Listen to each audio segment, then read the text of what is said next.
Hey VC, it's Ron. Thanks for stopping by. Well, the receiver that you were looking at the beginning of my video, that's what I'm currently using.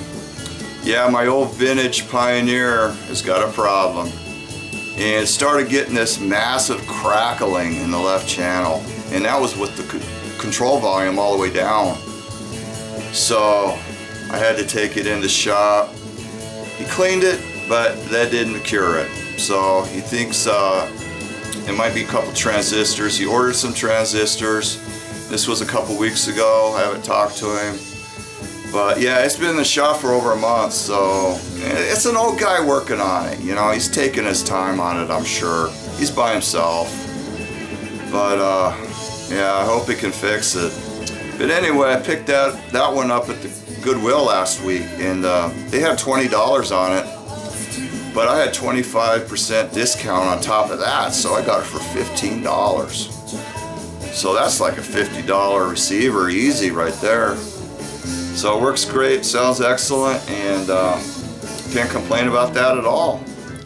So I actually like that, you know, for a digital receiver, I like it. So yeah, I'll just hang on to that for a while, and hopefully I'll get my Pioneer back. So, what's on the turntable? That. And it's the first album by Lee Michaels, Carnival of Life, 1968. Heavy prog rock with ripping fuzz and organ. Side 1 is just outstanding. Side 2 is good, but it's not up to the same standard as Side 1. Although it does, the album does close with a really good soft side number. But yeah, if you don't have that, you need it. It's a cheap album. You're not going to pay a lot of money for it. It sold well, and really is essential. And the guitarist on that album is Hamilton W. Watt, and he went on to become a band member of Euphoria. And I think that this is him right here. And I read that there was a band member in this group that later became a woman. I don't know when that happened, but this guy looks kind of feminine, so I'm thinking it was him. So that's kind of weird. Okay, that was an upgrade for me. Huge upgrade. Excellent cover with near mint vinyl. And I picked up a few more upgrades. And a mono Country Joe and the Fish, I upgraded my vinyl to excellent. And upgraded my Monkees Instant Replay to excellent. And I upgraded my mono Mother's Absolutely Free to excellent. Those two, I swapped the covers out, but I'm very cautious about that. I make sure the matrix codes match up and the covers are the same. I don't like Frankensteining stuff, so everything's gotta, you know, be exact, or I won't do it. And if I do it, I'll make a note of it and put it inside the album cover. This one was a total upgrade for me, cover and vinyl. It's a mono, absolutely free Mothers. And this one happens to have an embossed X on the back corner. So it was used as a promo. But the vinyl, it just has regular stock labels. It doesn't have the promo label. But that was a great score. So let's get going with what else I've got here. And this is all stuff that I've picked up out in the wild. And this first one is an album from 1968, and it's Kangaroo. And this is male and female vocals, and this band is from the Boston, New York area, and it featured the drummer from the Remains, N.D. Smart II. And also on female vocals features Barbara Keith, who did a couple of folk albums for Capitol Records, and she just has a beautiful voice. Favorite track on here is Daydream Stallion, and it's sung by her. This is about a 3.5 star pop album. Kind of got that. It's kind of got that folky, folk rock pop sound. Good album. Pretty solid. It's got psych influence, but the psych influence is the guitar work. Lots of psychedelic guitar. The music itself and the lyrics themselves aren't especially psychedelic, but the guitar work really brings it, the psych angle up quite a bit. And then I picked up Womb, and I picked this up yesterday. And this is a jazzy, progressive psych album. And it's got custom labels on the Dot label, 1968, or 69, excuse me. And it's got a custom inner sleeve with the song lyrics.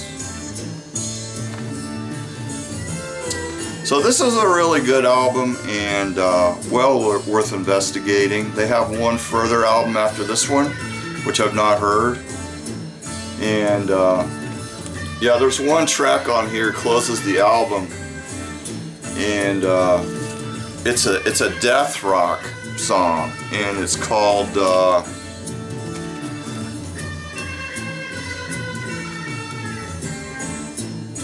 Happy Egotist, and it runs almost 18 minutes long, and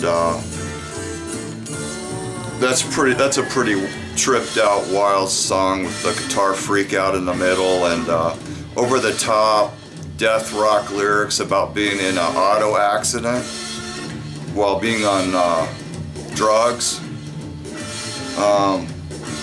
I think it elevates the album. There's a blog where some guy wrote an article, and he said that was the worst song in history. But no, not even close. Maybe he was going for the bad taste of it. It's definitely a song for Halloween, let's just say that. Then I picked up first album by Gipsy, and they were out of Minnesota. This is a prog rock album, double LP, and this sold well. It got to like 44 on the charts in the US, and it's on the new label that had just been come out in 1970, and it's Metro Media Records, and that's the same label that the pop idol Bobby Sherman was on. God, I remember back in school, all the girls in my class, my 4th grade class, God, they just loved the Bobby Sherman.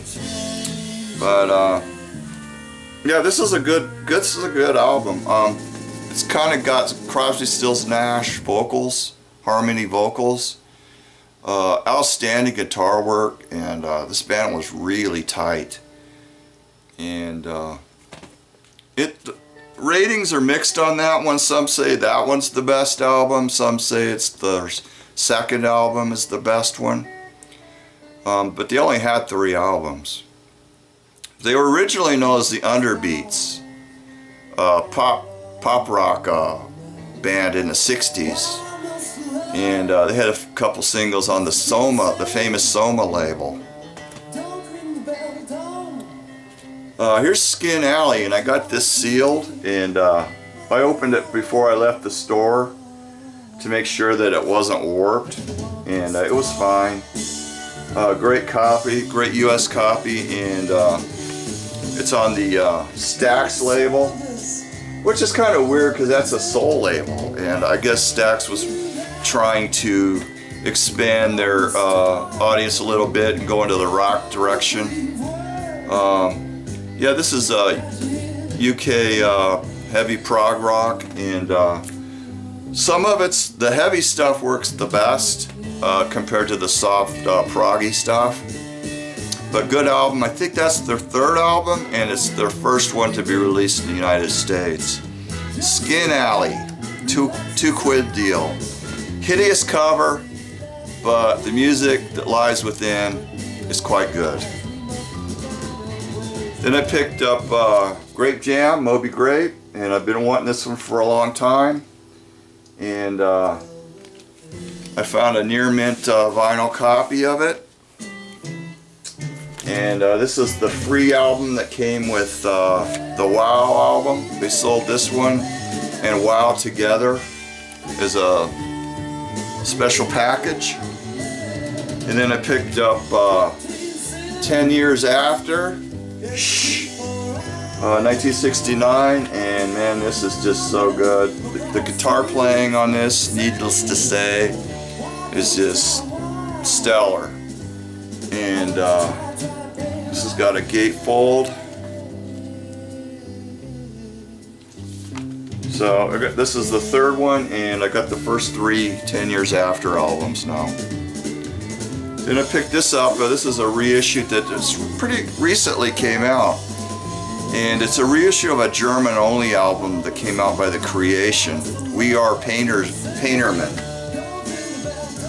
And it's a reissue on the Numero. Or Numero.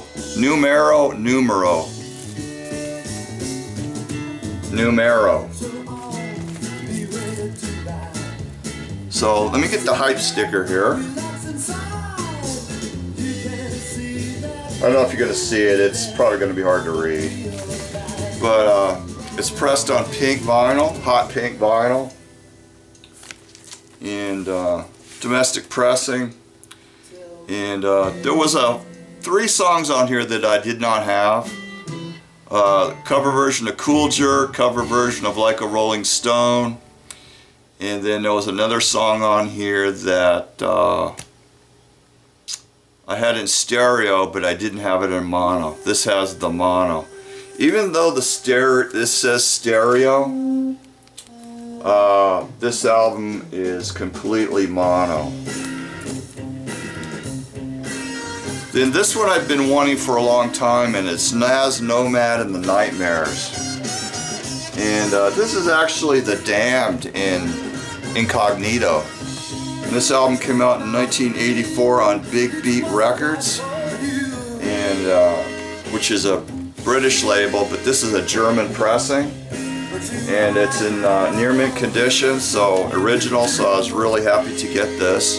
And I used to have this on cassette back in the 80s. A friend of mine had the album and I made a dub of it. And I had not heard it in over 30 years.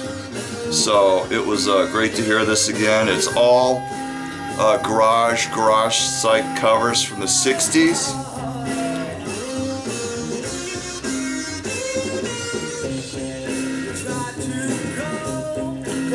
And it's sort of the concept is kind of a fictional hippie movie soundtrack from the 60s called Give Daddy the Knife Cindy.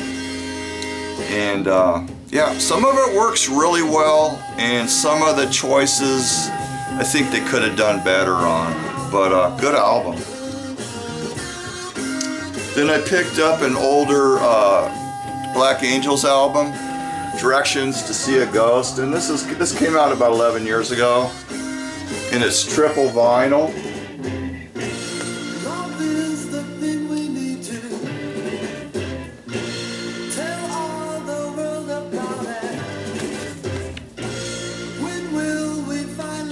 This album rates about 3.5 stars, and I don't like it as much as their latest album, Death Song, but it is good.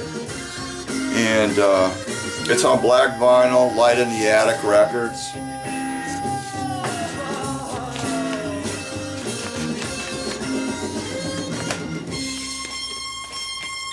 Then I picked up a great find on a Neil Young bootleg, and it's from 1979. And it's called Rust Never Sleeps, and it's on the Repress Records, and it's live at the LA Forum, October 24th, 1978. So let me know if you were there. Double album on Slip Disc Records.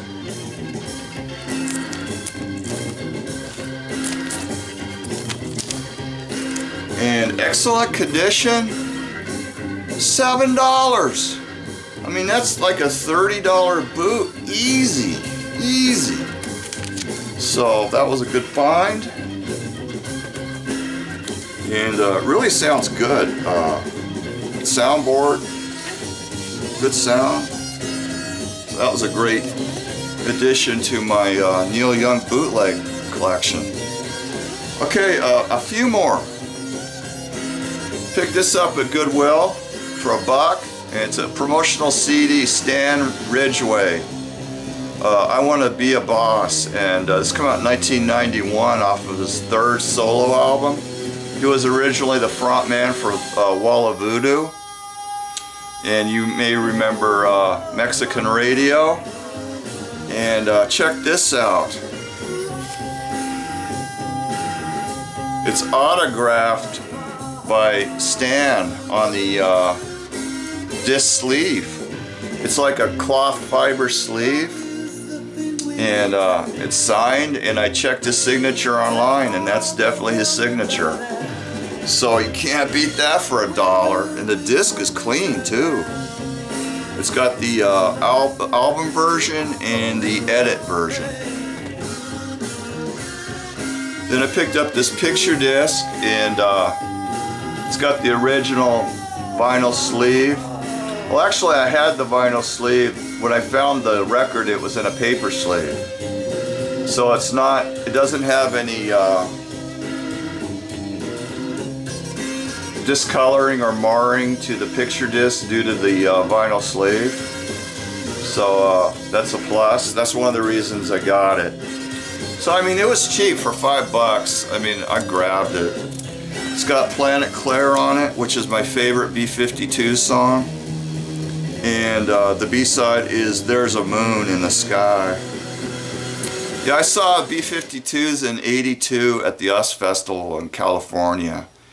And they were just incredible. I saw a interview clip of Stuart Copeland from the Police, and he said the B-52s stole the whole festival with that performance, and I pretty much have to agree that they were just great, and I will never forget that. Okay, and then I picked this one up real cheap. It's pretty late single for AC/DC, Money Talks, 1990. And of course, by this time, vinyl in the United States was dying out as far as the mainstream goes. The independents were still keeping it alive. But I picked this up really cheap. I think it was like 50 cents or something like that. But yeah, it's got to be kind of tough to find. It's got a B-side non-album track previously unreleased called Borrowed Time. So that's a bonus right there. Unfortunately, it's got the price code on the label, which I absolutely despise. But what can you do? Okay, one more. I picked this up real cheap for $3. And it's original 60s Mexican EP for the Monkees. And it's on the RCA Victor label, which is unusual. Instead, it's not being on Coal Gems, although the two were related. And here's the back. It's got the original vinyl sleeve that these things used to come in. It's got like a paper sleeve, but it's like a wraparound type of sleeve. And it's got 4 songs from their second album, More of the Monkees, which was the #1 selling album for 1967 in the United States, believe it or not, even above Sgt. Pepper. And I just read that online, so that was kind of surprising for me. I didn't know that. Okay, that does it for the showing, and holiday coming up here in a couple of days. 4th of July, birthday of the United States. So I got the day off, so maybe I can do another video then. We'll see. So hope everybody has a good couple of days. holiday coming up Wednesday. Hope you got the day off. I know I do. So catch you then. Later.